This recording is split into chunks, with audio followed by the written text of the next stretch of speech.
ቴዎሎጂያንሶች የዘመኑ ነቢያትን የሸወዱበት ምክንያት ሜጀር እና ማይነር ብለው መጽሐፍቱን ከፈሉትና ሜጀር ሲሏቸው በጽሁፋቸው ብዛት ነበር የከፈሏቸውና ሜጀርነት ከትንቢቱ አንጻር ሳይሆን ከጻፉት ብዛት አንጻር ነው። ኪዳንን እንግዲህ ድሮ እግዚአብሔር ለሰዎች የገባው በብሉይ ኪዳን ኢብራይስጥ ኪዳን መቶ ደግሞ የገባቸው ኪዳኖች አሉ። ጥንት ደግሞ ከምስራቃውያን ፍልስፍና ሁሉ ተነስተ ስለ ኪዳን ታብራራለህ። እግዚአብሔር ኪዳን አድራጊ ብቻ ሳይሆን ኪዳን ሰጪ ተቀባይ አይደል። ለሰዎች ኪዳንን ይሰጣል እንጂ ከሰዎች ኪዳንን አይቀበልም። የዳዊት በደንብ ግላዊና ጥልቅ ፍቅር ያለበት ኪዳን ብለ ገለጽከው። የዳዊት ኪዳን ዘፍጥረት ላይ መጣውና ከሴቲቱ የሚወለደው ብሎ ኪዳኑን ሲናገር መዳን በሰው ልጆች ፍላጎት ምርጫ ሳይሆን የእግዚአብሔር የማዳንን ታሪክ በሰው ልጅ የመገለጥ ሁኔታን ይናገራል። አዳም ለራሱ እንኳን ቢሞት ኖሮ አያጸድቀው፣ የሚቀርብ ደም የለውም። ቃል ስጋ ሆነ ሲል መለኮትነት ስጋነትን ጨመረ። አምላክ ብቻ ሳይሆን አምላክ ሰው ሆነ። ደህንነታችን እንኳን ድኛለሁ እንድንል የሚያደርገን የኢየሱስ ማንነት ላይ ነው። በጣም አሜዚንግ። ከሁሉም የወደድኩት ይሄን ነው። ብዙ ሰዎች ያነበቡት ሰዎች እንደዛ ነው ያሉኝ።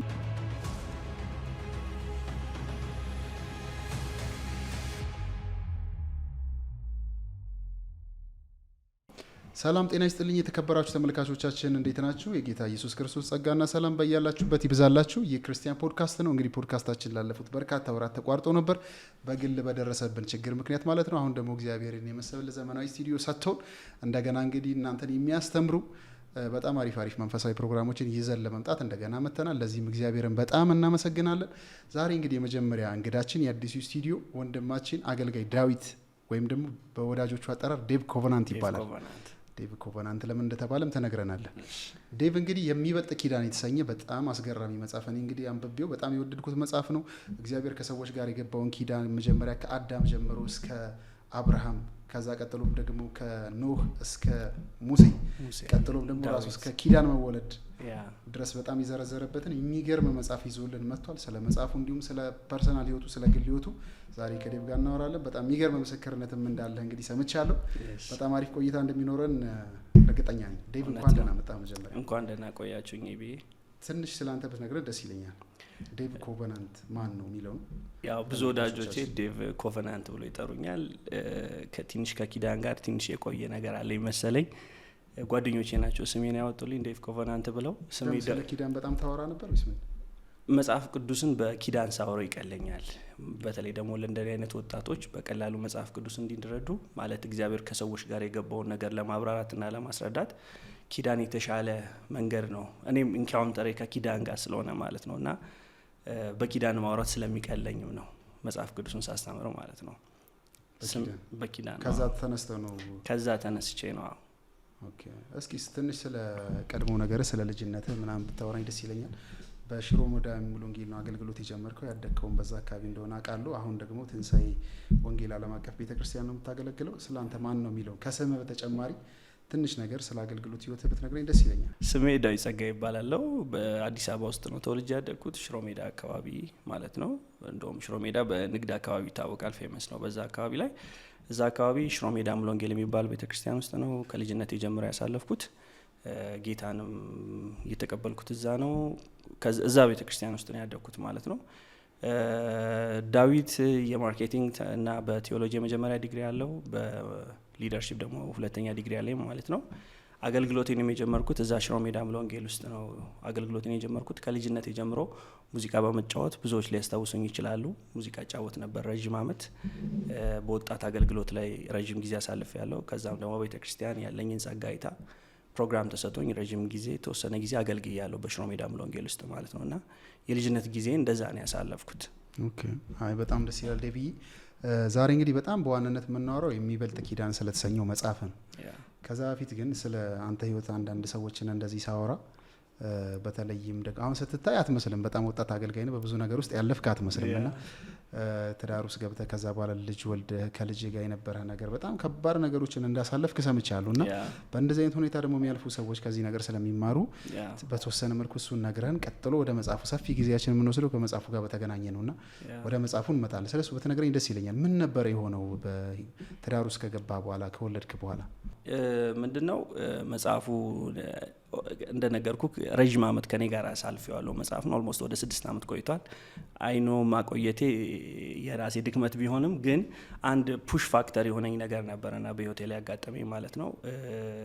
ሁለተኛ ልጄ ከተወለደች በኋላ ትንሽ የጤና ችግር አጋጥሟት ነበርና በጤና መታወክ ምክንያት የተወሰነ ጊዜ በሆስፒታል ውስጥ አሳልፍ ያለው ከሷ ጋር በተያያዘ ማለት ነውና በዛ ውስጥ ብዙ ነገሮች በሆስፒታል ውስጥ የነበረ በተለይ ደግሞ የህፃናት ሕክምና ጋር ብዙ ነገር ውጣ ውረዶችን ስላየሁኝ ከድሮም ከነበረኝ ልብ ይሄ ከእርዳታ ጋር ከተገናኘ ነገር ህልም ነበረኝና ይሄኛው ግን ሞር ደግሞ በዚህ ኢንጌጅድ ሲሆን ልቤ በዚህ ነገር ላይ ተሳበና መጽሐፉን ቶሎ እንዳወጣው አደረገኝ ማለት ነው። ለምን ቢያንስ የሚቋቋም ፋውንዴሽን ይኖራል የህፃናት ሕክምና ላይ የሚሰራ ማለትም የህፃናትን ወጪዎችን ከቨር ሊያደርግ ይችላል፣ ፋሲሊቴት ሊያደርግ ይችላል። ከመድኃኒትም ራሱ አንድ ኢትዮጵያ ውስጥ ችግር ስለሆነ ማለት ነውና ከዛ ጋር የሚገናኝ ፋውንዴሽን የማቋቋም ሀሳብ ስላለ እንደ ቤተሰብም ስለዚህ ለዛ ገቢ ማሰባሰቢያ ይሆን ዘንድ መጽሐፉንም እንደ ስጦታ ለዛ ድርጅት ነው መስጠት የፈለኩትና ከዚህ ጋር ይገናኛል። ፋውንዴሽን የምታቋቋሙበት ምክንያት ምንድን ነው? ማለት ከልጅ ሕክምና ጋር በተገናኘ ሰዎች ሲቸገሩ ስላየን ወይስ? አዎ አሁን ለምሳሌ የህፃናት ሕክምና ይገርማል ኢትዮጵያ ውስጥ ያሉት ስፔሻሊስቶች ጥቂቶች ናቸው እና አብዛኛው ከሕክምና እጦት የተነሳ ብዙ ሰዎች ህይወታቸውን ያጣሉና ቤተሰቦችን ብዙ ዋጋ ይከፍላሉ እና ደግሞ ገንዘብ እንኳን ኖሮ ሕክምናውን ከቨር እንኳን አድርገ ብዙ ኮምፕሊኬሽኖች አሉት ሕክምናው እና እንደ ቤተሰብ ብዙ ዋጋ ያስከፍለናል። 11 ወር አካባቢ የቆየ ጊዜ ዋጋ የመክፈያ ጊዜያቶች ነበሩና በሕክምና ሂደት እና በዛ የተነሳ እኛ ይሄን ያህል ዋጋ ከከፈልን ብዙዎች ደግሞ ይህንን የማያገኙ እድል የሌላቸው ሰዎች ደግሞ ምን ያህል በእንደዚህ አይነት ነገሮች ውስጥ ያልፋሉ የሚሉትን ነገሮች ከማሰብ አትሊስት ሰፖርት ልናደርግ ይገባል የሚል ነገር አለኝ በእኔ አቅም ማለት ነው እና ካለን አቅም ሰዎችን በእንደዚህ አይነት ወይ ለመርዳት ለማገዝ አጠገባቸው አለው ለማለት እንፈልጋለን። ስለዚህ ፋይናንሻሊም ኢሞሽናሊም ከእንደዚህ አይነት ነገር ከሚያሳልፉ ሰዎች ጋር አጠገብ ለመቆም የሚቋቋም ፋውንዴሽን ነው። ኦኬ 11 ወር አካባቢ እንግዲህ ሕክምና ውስጥ አሳልፋቸዋል። ስለ ሆነው ነገር ግን አልነገርከንም። ፋውንዴሽኑ ለምን ተቋቋመ? ልጅህ ዳነችው ያገገመ ወጣችው ከዛ የሚለው ነገር? ልጄ እግዚአብሔር ፈቃድ አልሆነም በህይወት የለችም። ግን በዛ ውስጥ ግን ለቤተሰባችን የእግዚአብሔር ምሕረት የእግዚአብሔር ቸርነት የእግዚአብሔር ርህራሄ እንዴት እንደተጠነቀቀበት ያየንበት ነውና ያለፍንበትም መንገድ በእግዚአብሔር እርዳታና ጥበቃ ወዲሁ ነው። በሚቀጥሉት ዘመናቶች ምን ሊያጋጥም እንደነበረ ግን የእግዚአብሔር ፈቃድ ተፈጽሟል ማለት ነው በዚህ መንገድ ውስጥ። ይህም ብቻ ነው ማለት ልችል የሚችል። አይ በጣም የሚገርም ነው። ከዛ በኋላ እንግዲህ ህጻናት በጣም ሲቸገሩ አየህ፣ አንተም ደግሞ ከልጅ 11 ወር አሳልፈሃል። ለዛ ነገር እንዲሆን ነው ያመጣው መጽሐፉን ማለት ነው። አዎ መጽሐፉ ኦልሬዲ ተጽፎ የተቀመጠ ነበረ። ግን ይሄን ነገር ስናስብ አትሊስት የገቢ ማሰባሰብ ይሆናል። ስለዚህ ይሄ መጽሐፍ ተሽጦ የሚመጣው ነገር ለዚህ ማቋቋሚያና ከዚህ ጋር ለተገናኙ ስራ ማስኬጃ ይሆናል በሚል ነው። በጣም አሪፍ። እንግዲህ መጽሐፍህን አንብቤዋለሁ። እንግዲህ በ14 ምዕራፎች የተከፋፈለ በጣም አሪፍ ሀሳቦች ስለ ኪዳን እኔ ራሱ ማላቃቸውን በጣም ብዙ ነገሮች አግኝቻለሁ። እውነት ለመናገር ስለ ኪዳን በጣም በሚገርም ሁኔታ ነው ያቀረብከውና አሁን እንደ ጥያቄው መጠየቅ እንፈልገው ከመጽሐፉ ጋር በተገናኘ አሁን ከ280 ጊዜ በላይ መጽሐፍ ቅዱስ ውስጥ ኪዳን የሚል ነገር ተጽፏል ትላለህ። ኪዳንን እንግዲህ ድሮ እግዚአብሔር ለሰዎች የገባው በብሉይ ኪዳን በኢብራይስጥ ከዛ ደግሞ በአዲስ ኪዳን መጥተው ደግሞ የገባቸው ኪዳኖች አሉ። እነሱን ሁሉ ነገር ከዛ ከጥንት ደግሞ ከምስራቃውያን ፍልስፍና ሁሉ ተነስተ ስለ ኪዳን ታብራራል። ኪዳን ምንድን ነው የሚለውን ነገር ምንድን ነው አንተ በዚህ መጽሐፍ ማስተላለፍ የፈለግከው የሚለውን ነገር ብትነግረኝ ደስ ይለኛል። ያው አሁን ለምሳሌ መጽሐፍ ቅዱሳችንን ስናነብ ገና ስንገልጠው ብሉይ ኪዳን ብሎ ነው የሚጀምረው። አባቶች እንኳን መጽሐፍትን ሲከፍሉት በሁለት ኪዳናት ብሉይና አዲስ ኪዳን ብለው ነው የከፈሉት እና መጽሐፍ ቅዱስ እንኳን ስለ መጽሐፉ ሊያብራራልን ሲፈልግ በሁለት ኪዳን ከፍሎ በሰፊ ኪዳናቶች ከፍሎ ነው እያሳየን ያለው። ስለዚህ መጽሐፍ ቅዱስን ለመረዳት ኪዳንን ማወቅ በቀላሉ መጽሐፍ ቅዱስን እንድንረዳ ያደርገናል። ለምን እግዚአብሔር የሰው ልጆችን ለማዳን የሄደበትን የመዳን መንገድ የሚገልጽልን መጽሐፍ ስለሆነ እግዚአብሔር ደግሞ በዚህ መካከል ላይ ከማህበረሰቦች ጋር ኪዳንን ገብቷል፣ ከግለሰቦች ጋር ኪዳን ገብቷል እና የሚበልጠው ግን ኪዳን እስኪመጣ ድረስ እግዚአብሔር ያንን አሳልፏል።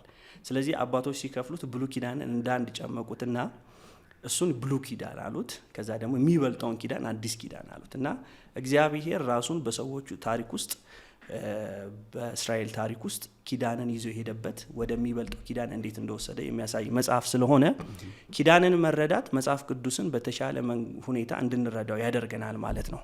ስለዚህ ምናልባት መጽሐፍ ቅዱሳችንን ስናጠና የሚነግረን እግዚአብሔር ከሰው ልጆች ጋር ኪዳንን ከመግባቱ በፊት ዓለም ከመፈጠሩ በፊት ያሰበውን ነገር በምድር በተፈጠረ ታሪኮች ውስጥ ራሱን እየገለጠ የሄደበት መንገድ ስለሆነ ኪዳን የተሻለ መጽሐፍ ቅዱስን እንድንረዳን የሚያደርገን መንገድ ነው ብዬ እኔ ፐርሰናሊ አምናለሁ።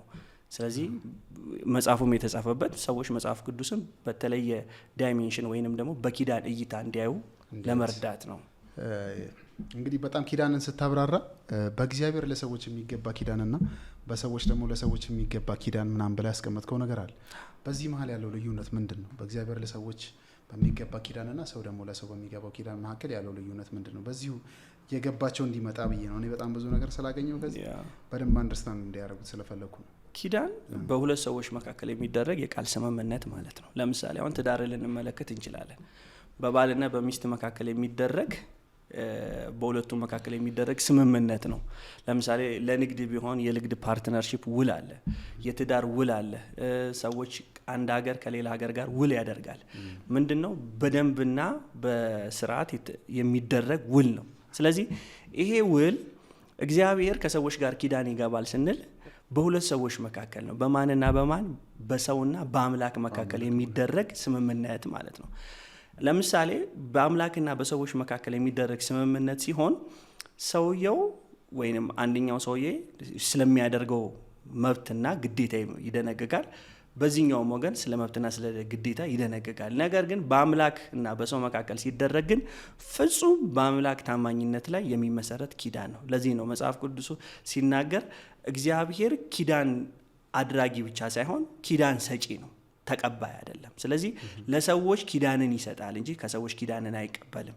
ሰዎች ያንን ኪዳን የሚጠብቁት የሚይዙት ነው። ስለዚህ ዘፍጥረት ላይ መጣውና ከሴቲቱ የሚወለደው ብሎ ኪዳኑን ሲናገር መዳን በሰው ልጆች ፍላጎት ወይንም ደግሞ በሰው ልጆች ምርጫ ሳይሆን የእግዚአብሔር የማዳንን ታሪክ የአምላክ ፈቃድ በሰው ልጅ የመገለጥ ሁኔታን ይናገራል። ስለዚህ ኪዳን ከሰው ኪዳን ይለያል። ኪዳን በሁለት እኩል በሆኑ ወይንም ደግሞ በንጉስና በታናሽ ንጉስ ይለያል። መጽሐፉ ላይ በደንብ ስለጠቀስኩት መጽሐፉን መናገር እንዳይሆንብኝ ነው ጀነራሊ ማወራው። ግን የአምላክና የሰው ወይንም በእግዚአብሔርና በሰው ልጆች መካከል የተደረገው ኪዳን ግን ከሰው ልጆች የኪዳን አካሄድ የተለየ ነው። ለምን ሲባል ኪዳን የእግዚአብሔር ኪዳን በሰው ልጅ ሳይሆን በእግዚአብሔር ታማኝነት ብቻ የሚጸና ኪዳን ስለሆነ ማለት ነው። በጣም አሪፍ በደንብ ነው ያብራራው። እንግዲህ አሁን ካነሳው ነገር ተነስተን አሁን በዘፍጥረት 3:15 ላይ በአንተና በሴቲቱ መካከል ብሎ የሰጠው ኪዳን አለ አይደል? እዛ ላይ አዳሚክ ኮቨናንት ላይ የአዳም ኪዳን ላይ ስለሱ ትንሽ ብናወራ ደስ ይለኛል። እዛ ክፍል ላይ ስለተሰጠው ኮቨናንት እግዚአብሔር ከሰው ጋር ስለገባው ኮቨናንት፣ ከዛም ደግሞ ትንሽ ወረድ ብለህ ስለ ኤደን ገነትም ደግሞ ታወራለህ። ኤደን ገነት ለሰው የተሰጠች መኖሪያ ብቻ ሳትሆን እግዚአብሔር ከሰው ጋር ለመገናኘት የቀረጻት የመጀመሪያዋ ቤተ መቅደስ ነበረች ሁላ ብልሃል በመጽሐፍ ማለት እንዴት በምንድን ነው ማረጋገጫ? ቤተ መቅደስ ከዛ በፊት የሚል ነገር አይታወቅም አናቅምና ልክ ነው። እንዴት እንዳልክበት ነገር ደስ ይለኛል። እኔ እዚህ ጋር አያይዘህ መጽሐፉን ስታነበው አንተ ከተረዳኸው ትንሽ የስነ ጥበባዊ ወይንም አጻጻፉ ቅኔያዊ የሆነ እንዲሄድ ነው የፈለኩት። ለምን በድምጽም በኋላ ላይ ሲቀዳ ሰዎች በስነ ደስ ብሏቸው እንዲሰሙት ስለመፈልግ ማለት ነው።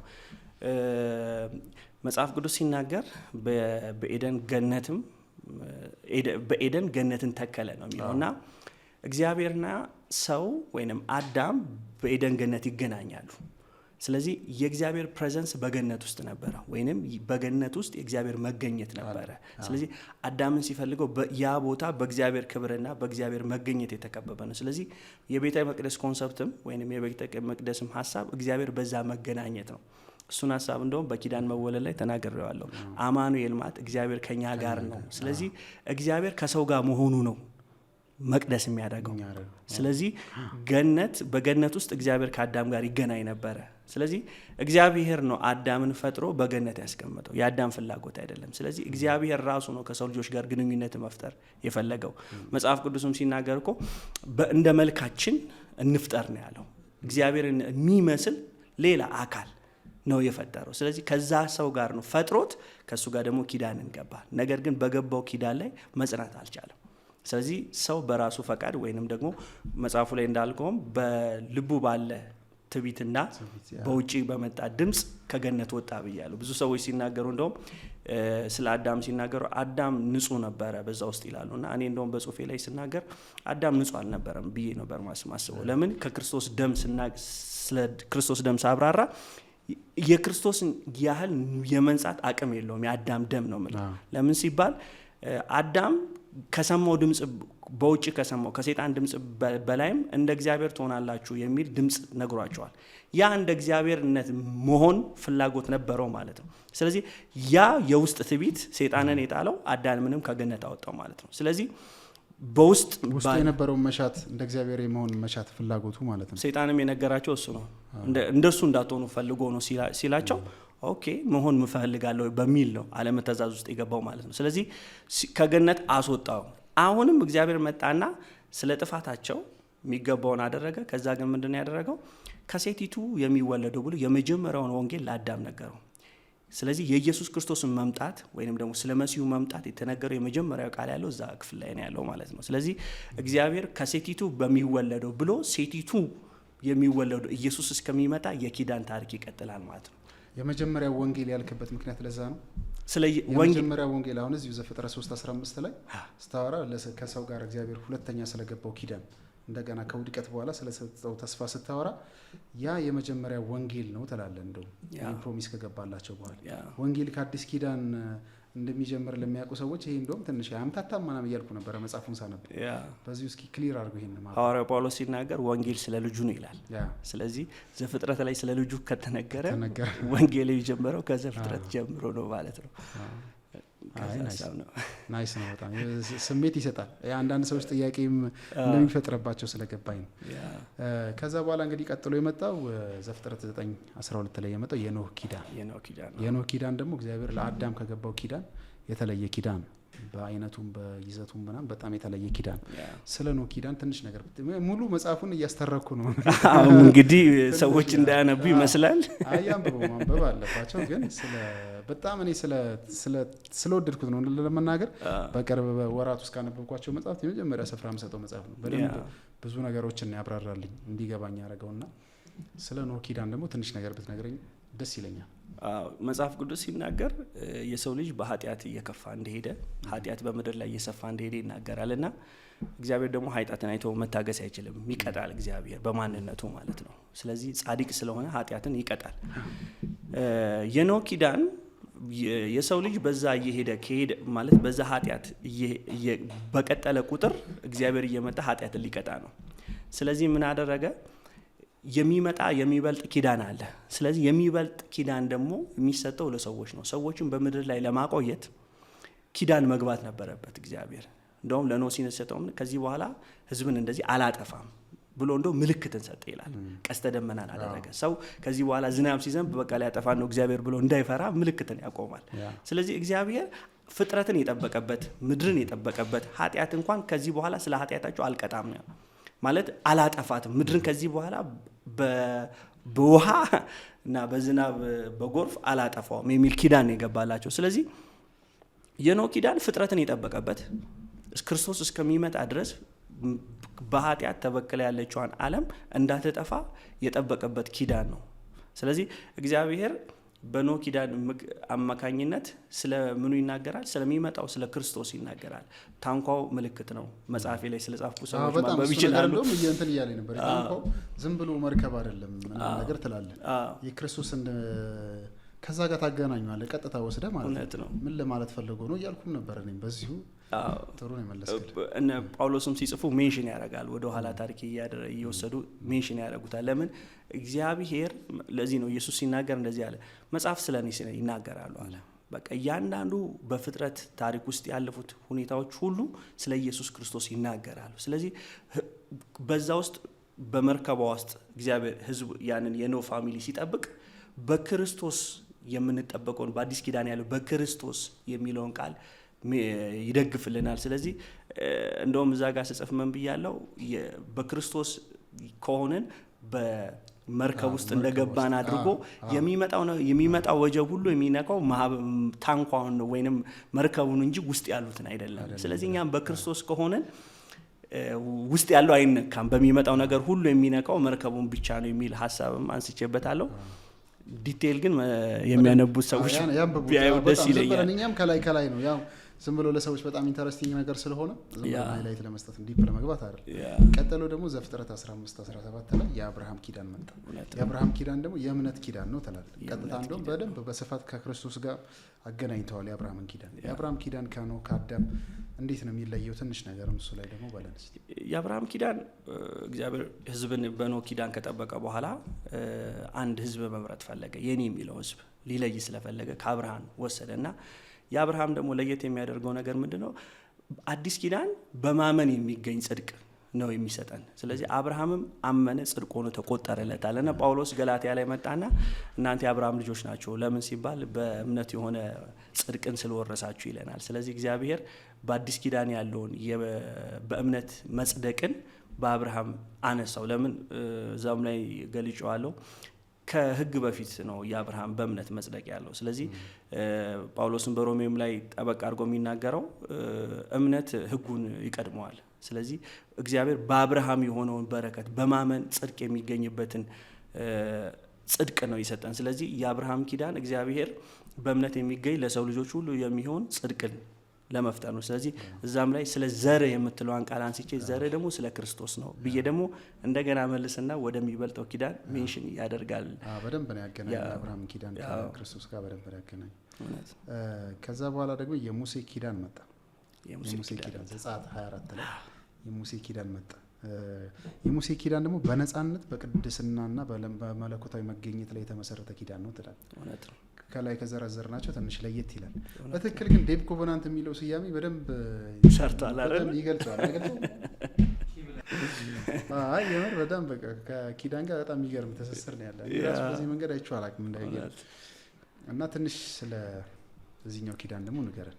የሙሴ ኪዳን ከቀደሙት ኪዳኖች ይለያል። ለምን ሲባል ጳውሎስ ሲነግረን ሕግ ባይኖር አለ ኃጢአት በስውር ይሰራ ነበር አለ። ስለዚህ የተገለጠ አልነበረም ኃጢአት ይሰራ የነበረውና እስከ አብርሃም ኪዳን ስትመጣ ሕግ ስለሌለ ኃጢአት በስውር ይሰራል፣ ኃጢአት ይሰራል። ነገር ግን ፐርፐዙ እግዚአብሔር ከኃጢአት የነጻ የጸደቀ የራሴ የሚለው ሕዝብን ነው እግዚአብሔር መፍጠር የፈለገው። ስለዚህ የሚበልጠው ኪዳን ጋር እስኪደርስ ድረስ አድራሽ ነበሩ እነዚህ ሕጎች። እንደውም መጨረሻ ላይ ስናገር እግዚአብሔር በብሉይ ኪዳን የተተነበዩ ትንቢቶች ፍጻሜ ብቻ ሳይሆን እግዚአብሔር ከሰው ልጆች ጋር የገባቸው ኪዳኖች ፍጻሜ በክርስቶስ አልቋል ነው የሚለው። ሌላ ለምን ሲባል ሌላ ኪዳን አንጠብቅ። አሁን የሚበልጥ ሌላ ኪዳን የለንም። እግዚአብሔር የመጨረሻውን በልጁ የሆነው በክርስቶስ ደም የተመሰረተ ኪዳን የመጨረሻው ነውና የብዙዎች እንደውም የዚህ ዘመን ሰባኪዎች አገልጋዮች ስትመለከት ሰዎችን እናንተ ኃጢአተኞች ናችሁ ሊሏቸው የሚጠቅሱት ጥቅስ ወይንም ደግሞ ሜንሽን የሚያደርጉት ኪዳን የሙሴ ኪዳን። ለምን ሲባል የሙሴ ኪዳን አንድና አንድ ነገር ነው ማድረግ ያለበት። ምንድነው? ሰዎችን ሁሉ እናንተ ኃጢአተኞች ናችሁ ስለዚህ ሞት ይገባቸዋል ነው ማለት ያለበት። ስለዚህ ለኢየሱስ ክርስቶስ ስለሚመጣው ኪዳን እንደውም ሰዎችን አዘጋጅ ነው። በምን ያዘጋጃል? ኃጢአተኞች ናችሁ ሞት ይገባቸዋል እያለ የሚነገር ኪዳን ነውና እዛ የጠቀስከው ቃል ላይ እግዚአብሔር ኪዳን ሲገባ ሙሴ ላከ። ልክ እንደ ኢየሱስ ክርስቶስ በሕዝቡና በእግዚአብሔር መካከል መካከለኛ ሆነ ሙሴ። ስለዚህ መስዋዕትን አደረገ፣ ኪዳኑን አነሳ፣ ደሙን ረጨ ወደ ሰዎቹ። እናንተም ከእግዚአብሔር ጋር ኪዳን ገብታችኋል አለ። ስለዚህ በደሙ ማለት በእንስሳት ደም የተመሰረተ ኪዳንን ከሁለቱ ጋር አደረገ። በመካከላቸውም ደግሞ በመቅደሱ እግዚአብሔር ከነሱ ጋር ሆነ ማለት። ለምን? ያ የተለየ ለራሱ የተመረጠ ሕዝብ ስለሆነ ማለት ነው። ይሄ ቀጥታ ስለ ቤተ ክርስቲያን ምልክታዊ ነው። ለምን ሲባል ኪዳን እንደውም ጽሁፉ ላይ እንደቀለጽኩት ነፃ ለወጣ ሰው ነው እግዚአብሔር ኪዳንን የሚሰጠው ብዬ ሜንሽን አድርጌያለሁ። ለምን? እግዚአብሔር የሰጣቸው በግብጽ ሳሉ አይደለም ኪዳኑን የሰጣቸው ከግብጽ ሲወጡ ራሱ እኛን ከጭድቅድቅ ጨለማ የወጣንበትን መንገድ ሜንሽን ያደርጋል። በአዲስ ኪዳን ያገኘነው ነጻነት፣ ከነጻነት በኋላ ደግሞ በሲና ተራራ ላይ የተሰጠውን ሕግ ይነግረናል። ሕጉ ስለ ሰዎች ኃጢአተኞች ናችሁ እያለ ሞት ይገባቸዋል እያለ ይሰብካቸዋል። ስለዚህ ይሄ ሁሉ እየሄደ ወዴት ነው ሊያመጣን የሚችለው? ወደ ክርስቶስ ነው። መጽሐፍ ቅዱስ ማዕከሉ ክርስቶስ ነው። ስለዚህ ክርስቶስ ጋር እየወሰደን ነው ማለት ነውና ሟች ናችሁ ሞት ይገባችኋል ይላል። አሁን በዚህ ዘመን ብታመጣው ይሄ ኪዳን የማይሰራበት ምክንያት ምንድነው? ኦልሬዲ ሞታችን ተወስዷል። ስለዚህ ይሄኛው አይነት ኪዳን ውስጥ ነው ያለን። እኛውን የሚበልጥ ኪዳኑ ስላለን በሙሴ ኪዳንም አምጥተን ሰዎችን በተለይ ደግሞ በአዲስ ኪዳን የዳነን ሰው ማስጨነቅ ብቻ ሳይሆን ኦልሬዲ የሞተለት እያለ ሞት ይገባል የተለየ ነው። አሁን በዛኛው ጥቅስ አሁን ሰዎች የምታስፈራራበት እንትን አይደለም። በእርግጥ አዲስ ኪዳን የብሉ ኪዳን የአዲስ ኪዳን ጠላት ነው አይደለም፣ ጥላ ነው የሚባለው። ግን በዛኛው ደግሞ በተሻረው ኪዳን አምጥተህ ሰዎችን እዚህ ጋር እንዳታስፈራራ። በነገራችን ላይ ሁሉም ሰው የመጽሐፍ ቢያነበው በዚህ አጋጣሚ በጣም የምናገረው ነገር ብዙ ነገር ይገለጥለታል። የሆነ በደንብ እግዚአብሔር በየዘመናቱ ከሰዎች ጋር የገባውን ኪዳን ከዛ በኋላ ደግሞ አሁን ከኛ ጋር ያለው ኪዳን ምንድን ነው የሚለውን ነገር በደንብ አንደርስታንድ ማድረግ ይችላል ሰውዬው። ሁሉም ሰው ማንበብ ያለበት መጽሐፍ ነው ብዬ ነው እኔ በጣም በሰዎች ኢንካሬጅ ማድረግ ነው። እንደውም እኮ አንዳንድ ጊዜ አሁን ስትመለከት ምን ይላሉ? አሁን ህግን እግዚአብሔር ኢየሱስ ክርስቶስ ህግን ሊሽር አልመጣም ይላሉ። እውነት ነው፣ ህግ አልተሻረም፣ ግን በሚበልጥ ህግ ተቀይሯል። እና ሐዋርያትም ሲናገሩ የመጀመሪያው ህግ እንደውም ስትጠቀለል ፍቅር ነበረች ይላሉ። ሁለተኛውም ህግ ፍቅር ናት ይላልና ከመሻር አንጻር ሳይሆን ማለት ለምሳሌ በሙሴ ኪዳን ላይ አትግደል ይላል። በአዲስ ኪዳን መግደል አፕሩቭድ አይደረግም። ማለት መግደል ይቻላል ማለት አይደለም። ባለመግደል ወይንም 10ቱን ኪዳናት በመጠበቅና ባለመጠበቅ የሚገኝ ጽድቅ የለም ነው።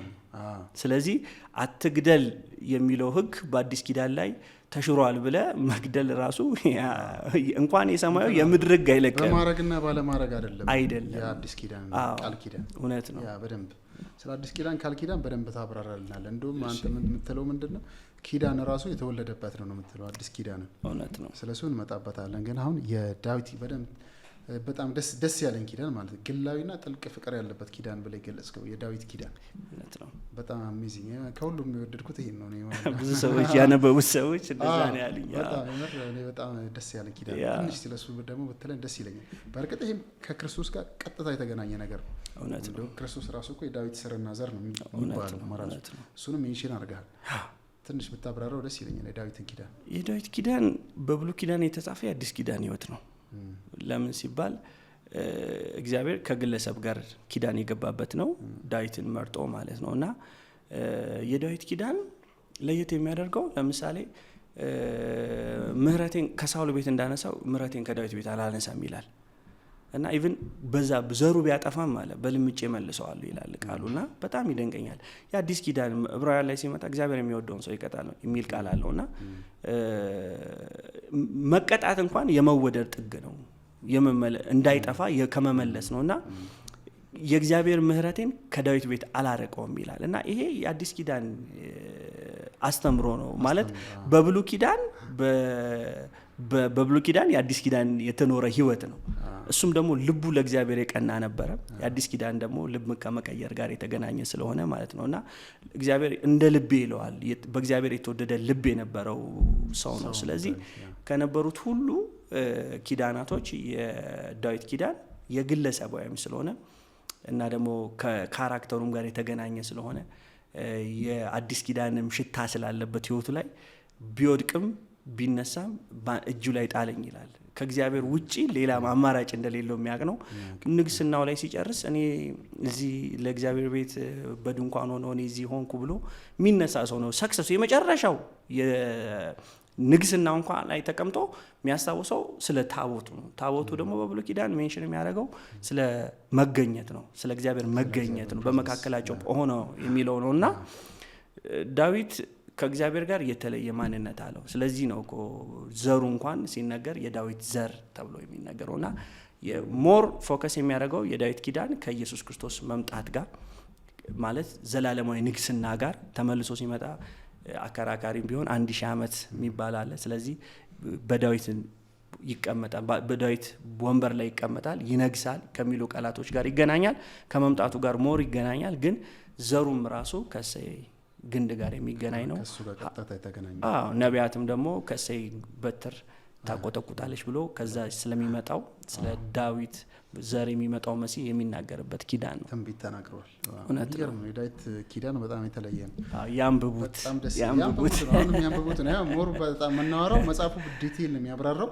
እኛ ዝም ብለን ሃይላይት እየሰጠናቸው እንዲያነቡት የሆነ ነገር ግን እንዲገባቸው እውነት ነው እንደሚጠቅማቸው እንዲያስቡ ነው። ከዛ በኋላ እንግዲህ እግዚአብሔር ከተለያዩ ነቢያት ጋር ከኤርሚያስ ጋር ትንቢት ሲገባ እናነባለን። ግን ትልቅ ቃል ኪዳን ሲገባ ለእስራኤል ሕዝብ ቃል ኪዳን ሲገባ ከዛ በኋላ ደግሞ ከሕዝቅኤል ከዛ እንደገና ደግሞ ኢሳያስ ከዛ ኢዩኤል ነብዩ እነዚህን ኪዳናት ራሱ ዘርዝራል። የተለያየ ኪዳን እግዚአብሔር ከሕዝቡ ጋር ሲገባ ከዛ ሲፈጽም ቀጥሎም ስለሚመጣው ነገር ስለ አዲስ ኪዳንም ስለ ክርስቶስም በደንብ የተበራራበት ኪዳናትን ገብቷል። ከዛ ከነቢያት ጋር የነበረውን ኪዳን ዝም ብለህ ጠቅለል አድርገህ ሳንዘረዝር ከላይ እንደነበሩት ስፔሲፊክ እያደረግን እንትን ሳንል ጠቅለል አድርገህ ንገረን።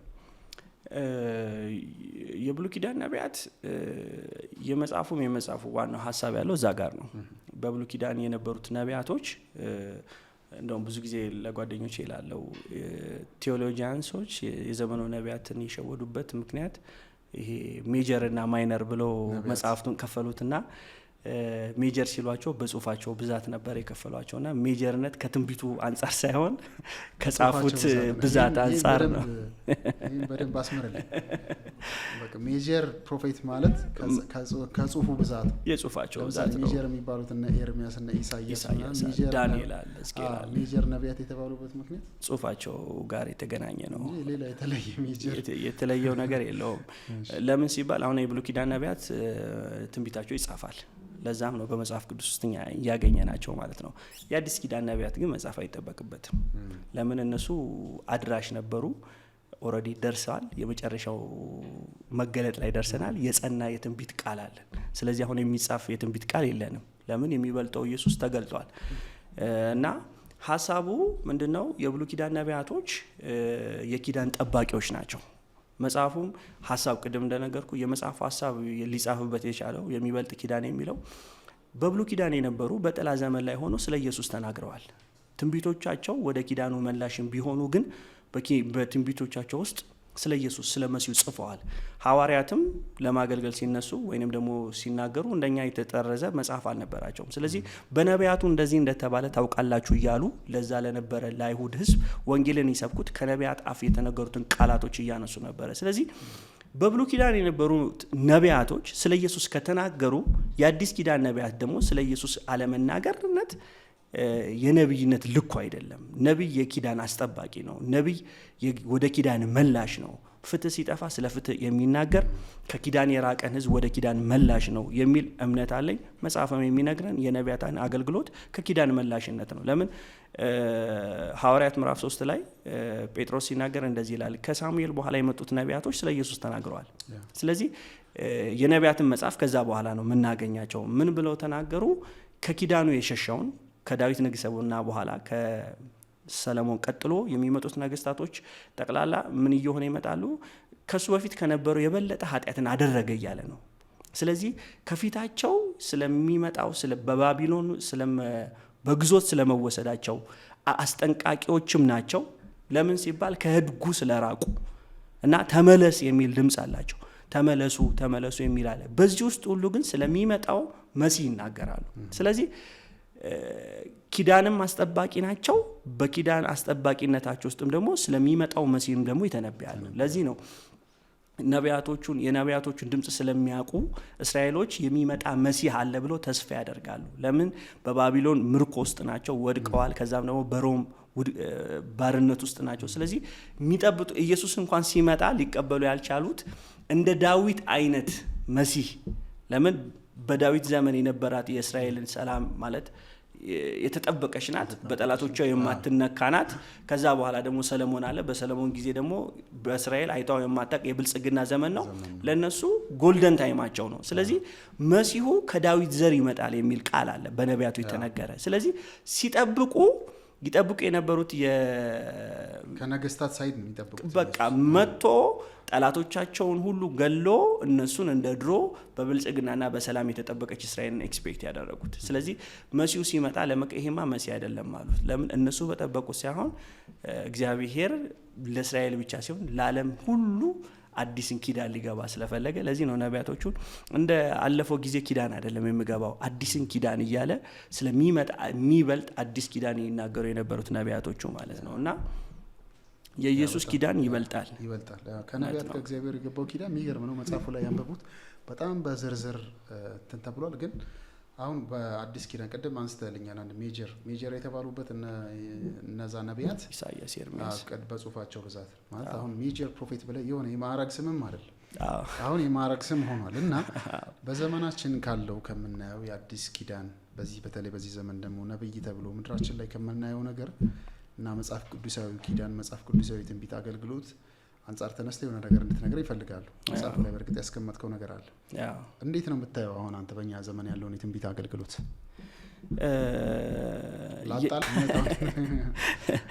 የትንቢት አገልግሎት ቅድም እንደነገርኩ በሙሉ ወንጌል ነው ያለፍኩት ስልክ ለነቢያት አገልግሎትና ለትንቢት አገልግሎት በጣም ቅርብ ነኝ። እኔም ደግሞ ማገለግለው በትንቢት አገልግሎት ነው።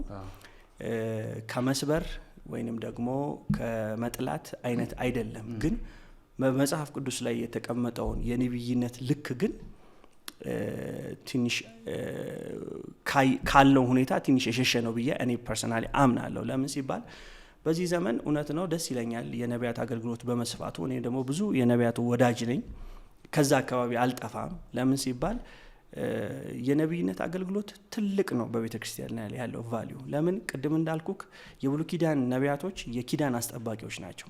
ስለዚህ የአዲስ ኪዳን መጽሐፍ ቅዱስ ላይ ሲናገር ጳውሎስ አንደኛ ቆሮንቶስ ምዕራፍ 14 ላይ ለማነጽ ይላል፣ ለማበረታታት፣ ለማጽናናት ይላል። ስለዚህ የሚሰብር ትንቢት የሚሰብር ሰዎችን ከእግዚአብሔር ቤት የሚያባርር ሰዎችን ቅስማቸውን የሚሰብር ሰዎችን የማያበረታታ ለቤተ ክርስቲያን ማነጽ የማያውል ትንቢት ሁሉ ከእግዚአብሔር አይደለም። ስለዚህ በዚህ ዘመን ላይ ብዙ ሰዎች በነቢያት አገልግሎት አዝነው ተሰብረው በቤታቸው ተቀምጠዋል፣ ከቸርች ርቀዋል። ይሄ ሁሉ የምናያቸው ውድቀቶች ከነቢያት አገልግሎት ጋር አገናኝተው ብዙ ሰዎች እንደውም የትንቢትን አገልግሎት የነቢያትን አገልግሎት እንዲጠላ ሆኗል። ይሄ የሆነበት ምክንያት ምንድን ነው? እኔ እንደውም ስናገር አንዳንድ ጊዜ የትንቢት ስጦታና የነቢያትነት ጸጋ የተለያዩ ናቸው። ለምን መጽሐፍ ቅዱሳችን ነቢያት የነብይነት ኦፊስ አለ፣ ደግሞ መንፈስ ቅዱስ ደግሞ ለእያንዳንዱ የትንቢትን ጸጋ ይሰጣል። ስለዚህ የትንቢት ጸጋ ያላቸው ሰዎች በትንቢት ያገለግላሉ፣ ግን ኦፊሱ ላይ ኖራቸው ይችላል።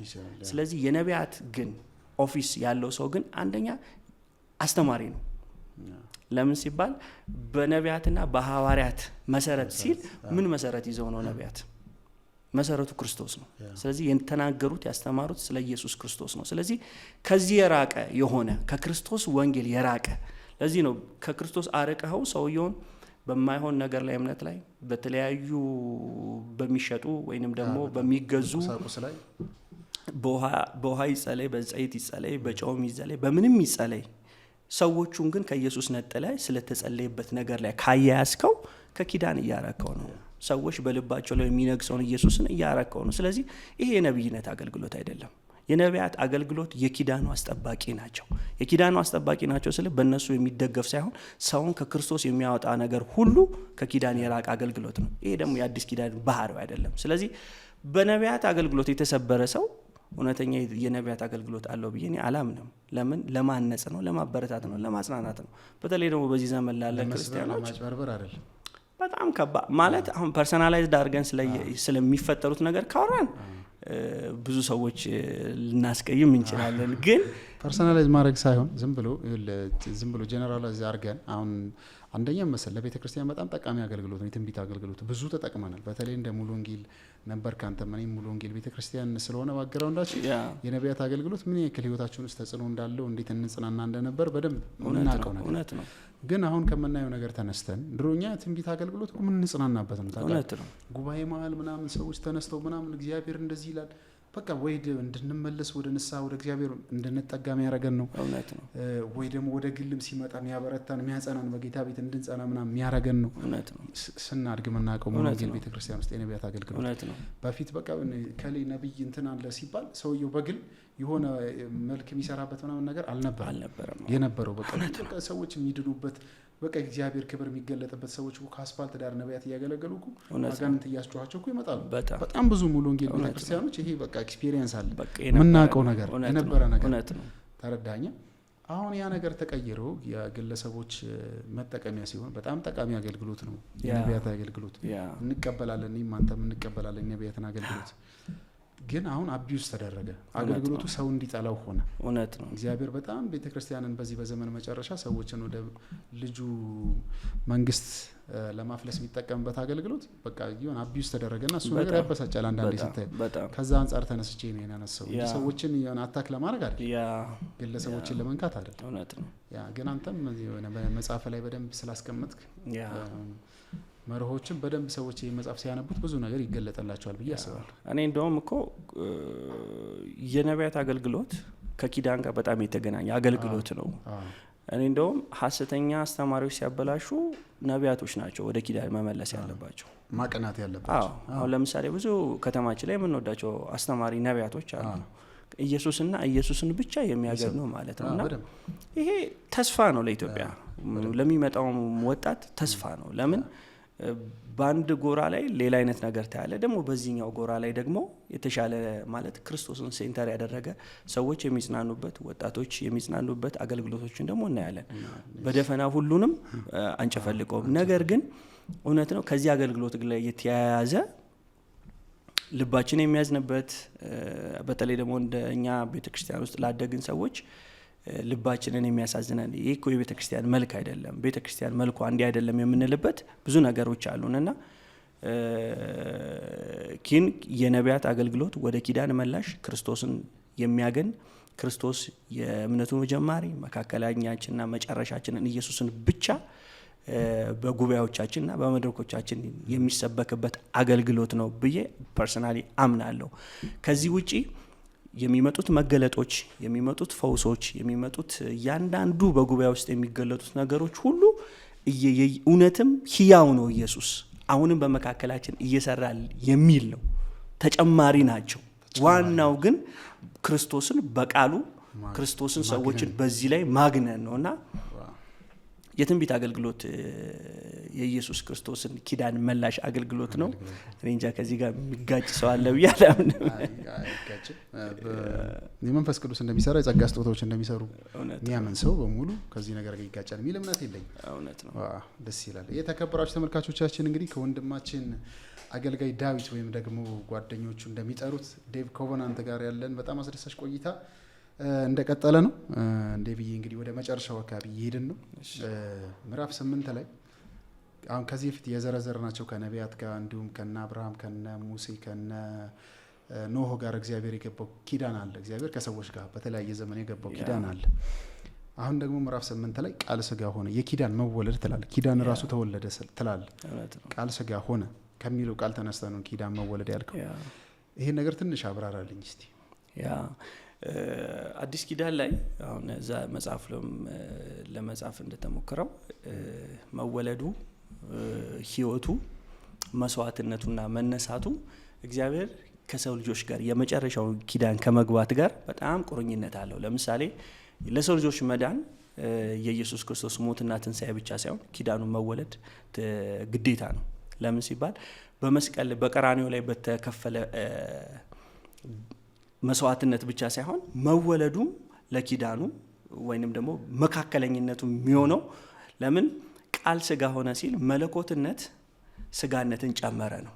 ወይንም ስጋ ሆነ አምላክ ብቻ ሳይሆን ሰው አምላክ ወይንም አምላክ ሰው ሆነ። ስለዚህ ደህንነታችን ላይ እንኳን ደህንነታችን እንኳን ሚጸናው አሁን በኮንፊደንስ ድኛለሁ እንድንል የሚያደርገን የኢየሱስ ማንነት ላይ ነው። ለምሳሌ ቅድም እንደነገርኩ የአዳም ኪዳን ላይ አዳም ለራሱ እንኳን ቢሞት ኖሮ አያጸድቀውም። በእግዚአብሔር ፊት የሚቀርብ ደም የለውም። የኢየሱስ ክርስቶስ ደም ብቻ ነው የሰው ልጆችን ሊያጸድቅ የሚችለው። ስለዚህ የኪዳኑ መወለድ ብዬ ርዕስ የሰጠሁበት ምክንያት ቃል ስጋ ሆነ ያለበት ያ ማንነቱ ስለ መዳናችን ወይንም ደግሞ ስለተከፈለው ዋጋ ያ ማንነት አስፈላጊ ነበረ። ለምን ከመለኮት መለኮትነትን ከሰውነት ስጋን ይዞ አምላክ ሰው የሆነ ማንነቱ ነው በጨረሻ ላይ በቀራንዮ ላይ የተከፈለው ዋጋ ጋር የሚያመጣልን ማለት ነው። ስለዚህ የኢየሱስ ክርስቶስ ደም እንደውም ምን ብየዋለሁ የአምላክ ደም የሚል ዝም ብዬ ቃል ሜንሽን አድርጌያለሁ። አባይ ድሮ ማለት አባቶች ሲናገሩ የሞተልን ሰው ብቻ አይደለም አምላክ በመስቀል ላይ የሞተልንም አምላክ ሰው ነው። እንደውም አንድ አከራካሪ እንትንም አንስተሃል እዛው ምዕራፍ 10 ላይ ሐዋርያ ሥራ ምዕራፍ 20 ያንተ መጽሐፍ 10ኛው ምዕራፍ ላይ ሐዋርያ ሥራ ምዕራፍ 20 በገዛ ደሙ የዋጃትን የእግዚአብሔር ቤተክርስቲያን ብለህ እንደውም አከራካሪ ነገር ይሄ ጥቅሳውን ብዙ ያከራከረ አሁን አከራካሪ ነገር ከካልቪን አንጻርም አንስተሃል። እሱንም አብረን እንደውም ብትነግረኝ ደስ ይለኛል። ምንድነው እኔ ሰው ብቻ ነው የሞተው ብዬ አላምንም። ቤተክርስቲያንም እንደዛ ታምናለች ብዬ አላምንም። ማለት የቤተክርስቲያን አባቶች የክርስቶስ ማንነቱ ነው ደህንነታችንን ራሱ እኮ የሚወስነው። ሰው ብቻ አልሞተልንም። ለምሳሌ አንዳንድ አስተምሮች አሉ ኢየሱስ በምድር ላይ አምላክ አልነበረም ሰው ብቻ ነው የሚሉ አስተምሮቶች አሉ። መጽሐፍ ቅዱሳችን ግን እንደዛ ያስተምረንም። መለኮትነትን ስጋነትን ጨመረ ነው የሚለው መጽሐፍ ቅዱሳችን። ቃል ስጋ ሆነ ነው የሚለው ማለት ቃልነትን ትቶ ወይንም መለኮትነቱን ትቶ ሳይሆን ስጋነትን ጨመረ ነው። ስለዚህ የኢየሱስ ማንነት ደህንነታችንን ያረጋግጥልናል። እንደውም የመጽሐፉ ላይ ሉቃስ 22 ላይ የመጨረሻው ምሽታቸው ላይ ይሄ ስለናንተ የሚሆን በደም የሚሆን አዲስ ኪዳን ነው አለ። ስለዚህ በኢየሱስ ክርስቶስ ደም የተመሰረተ ነው ኪዳኑ። ስለዚህ ደሙ ወይንም የእንስሶች አይደለም የሰው ብቻ አይደለም የእግዚአብሔር ልጅ የሆነው የኢየሱስ ክርስቶስ ደም ነው። የእግዚአብሔር ልጅ ስንል መለኮትነት ማንነት አለ፣ ስጋዊነት ማንነት አለ። በአንድ አካል የተገለጠ ሁለት ማንነቶች አሉ። ስለዚህ የእግዚአብሔር ልጅ ነው በመስቀል ላይ ሞተልን። እንደውም አንዳንዶች ሲናገሩ አባቶች ሲናገሩ እንደዚህ ይላል የማይሞተው ሞተ ይላሉ በመስቀል ላይ። ያ ምኑን ይነግርሃል መሰለ መለኮትነት ሞተ ከማለት አንጻር ሳይሆን የሞተልን መለኮት ስጋነትን መጨመሩ ራሱ ትልቅ ነገር ነው። እንደገና ያ ስጋ የጨመረው ኢየሱስ ክርስቶስ በመስቀል ላይ ሞተልን የደህንነታችንን እንትኑን ከፍ ያደርገዋል፣ ከሰውነት ያወጣዋል። የእግዚአብሔር ልጅ ነው የሞተልን ይላልና እዛ ላይም እንደገለጽኩት ከኢየሱስ ማንነት ጋር አገናኝቼው ነው የአምላክ ደም የምትለዋን ቃል ያነሳዋትና እውነት ነው አምላክ ደም የለውም፣ ግን ደግሞ አምላክ ደግሞ አካል አለው። ስለዚህ በመስቀል ላይ አካል ለብሷል። ስለዚህ የፈሰሰልን ደም የእግዚአብሔር ልጅ ነው ደሙን ያፈሰሰልን። ስለዚህ የሰው ብቻ አይደለም በመስቀል ላይ ሞተልን የሚል ኮንሰፕት አለኝ። ለምን ሲባል አሁን አንዳንድ ጊዜ ሰዎች ይናገራሉ ኢየሱስ ክርስቶስ ፍጹም ንጹህ የሆነ ነበረ፣ ኃጢአት አንዲት አልነበረበትም። ስለዚህ ኃጢአት የሌለበት የኔን ኃጢአት ወስዶ በመስቀል ላይ ከሞተ ጽድቄ በኔ ማንነት ላይ አይመሰረትም፣ በክርስቶስ ማንነት ላይ ነው የሚመሰረተው። ስለዚህ የኢየሱስ ክርስቶስ በመስቀል ላይ የፈሰሰው ደም ያለ ኃጢአቱ ደሙንና ሞትን ካስገኘበት እኔ ደግሞ ያለምንም ስራዬ የሱን ጽድቅ በኔ ላይ ይሆናል ማለት። ስለዚህ ድኛለሁ። አሁን ድነሃል የሚል ጥያቄ ሲመጣ አዎ ድኛለሁ ብዬ ኮንፊደንስ ማን ነው ሲባል ቃል ስጋ የለበሰው ማንነቱ የተከፈለልኝ ዋጋ እውነት ነው። ድኛለሁ። በኔ ስራ የሚጨመር አይደለም። በኔ ስጋ ደህንነቴ የሚጸና አይደለም። በኔ ስራ ደህንነቴን የማስቀጥልበት አይደለም። የተከፈለልኝ ዋጋ ትልቀት የኔን ዛሬ እዚህ ምድር ላይ ቁጭ ብዬ እንደዚህ እያደረክ እንደዚህ እያደረክ ድኛለሁ። በቃ ኮንፊደንሳችን የኢየሱስ ማንነት ነው። እውነት ነው። ቅድም እንዳልከው ከአዳም እንኳን ያን ስተት እንኳን ባይሰራ እንደዚህ አይነት ኮንፊደንስ ሊኖር አይችልም። የክርስቶስ ደም ነው።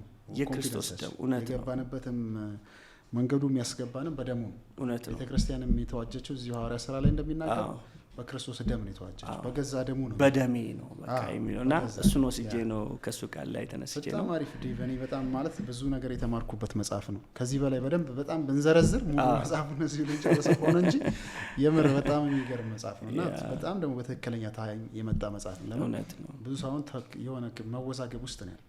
እኔ በጣም ብዙ ቤተክርስቲያን ድሮ ቸርች አብረው ምናምን ከኛ እንትን ሲሉ ማቃቸው ልጆች ቲክቶክ ላይ ወጥተው የሆነ አይነት ነገር ውስጥ ምናምን ሲሆኑ አያቸዋለሁ። ልጆቹና የሆነ ብዙ ሰው ዝሏል ባለው ነገር የሆነ ተዳክሟል፣ በሚያየው ነገር ተስፋ የቆረጠ ወጣት በጣም ብዙ አለና በዚህ ሰዓት በጣም እግዚአብሔር ከኛ ጋር አንደኛ በግልም በቤተ ክርስቲያንም ምን አይነት ኪዳን አለው ቀድሞ ከአባቶቻችን ጋር ምን አይነት ኪዳን ነበረው የሚለውን ነገር በደንብ አብራርተህ በጣም በሚገርም ሁኔታ ፍጹም በማይሰለች መንገድ አሁን ብዙ ሰው ማንበብ ላይ ምናምን ነገር ሳነፍ ነው፣ ግን እንዳይሰለች አድርገን በጣም በስነ ጽሁፍ ውበቱም በጣም ደስ ይላል።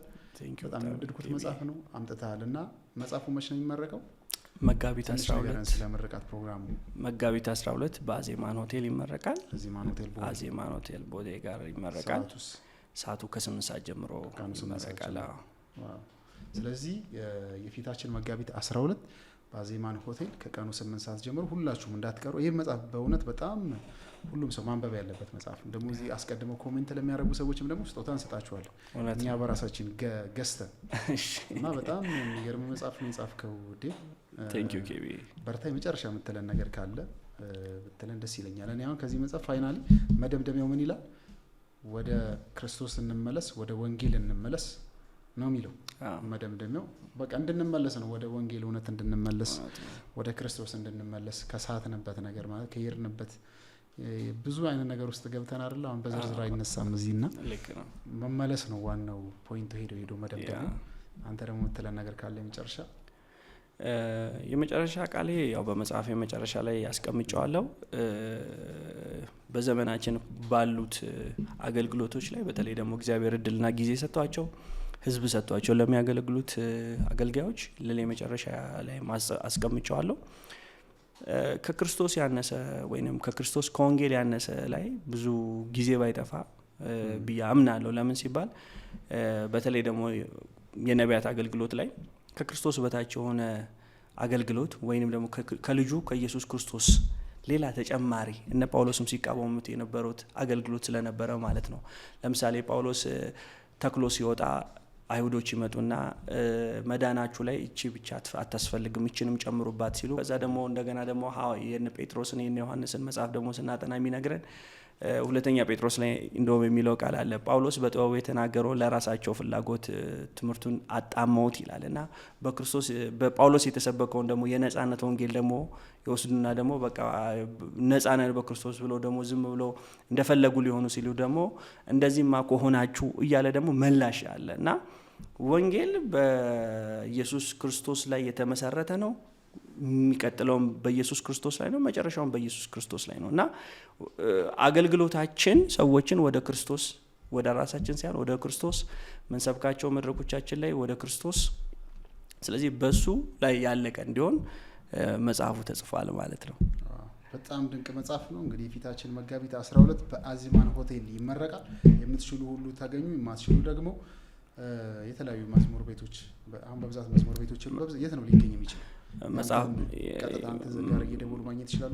መጽሐፍት ቤቶች አለ ጃፋር ያገኙታል እና ደግሞ ሌሎች የመንፈሳዊ መጽሐፍ መሸጫዎች ላይ እናስቀምጣለን ማለት ነው። መጽሐፍቶቹን የሚበልጥ ኪዳን በወንድማችን ዳዊት ወይም ደግሞ ዴቭ ኮቨናንት። ዴቪዬ በጣም አመሰግናለሁ። የሚገርም ቆይታ ነበረን። እንግዲህ መጨረሻ ላይ እንዳልከው ወደ ኪዳኑ እንመለስ፣ ወደ ወንጌል እንመለስ፣ ወደ ክርስቶስ እንመለስ እንላለን። እኛም በጣም ድንቅ ጊዜ ነበረን። እናመሰግናለን። በጣም አመሰግናለሁ ኬፒ። እግዚአብሔር ይስጥልን። የተከበራችሁ ተመልካቾቻችን እንግዲህ በአዲሱ ስቱዲዮአችን ከወንድማችን ዴቭ ወይም ደግሞ ዴቭ ኮቨናንት ጋር የነበረን ቆይታ ይህን ይመስል ነበር። እንደ ስሙ የሆነ ልጅ ነው። በደንብ ስለ ኮቨናንት በደንብ የገባው ልጅ ነው። ሳምንት እንግዲህ ከሌላ እንግዳ ጋር እንመጣለን። እግዚአብሔር እስከዛ ሁላችንም በያለንበት ይባርከን፣ ይጠብቀን። ሰላም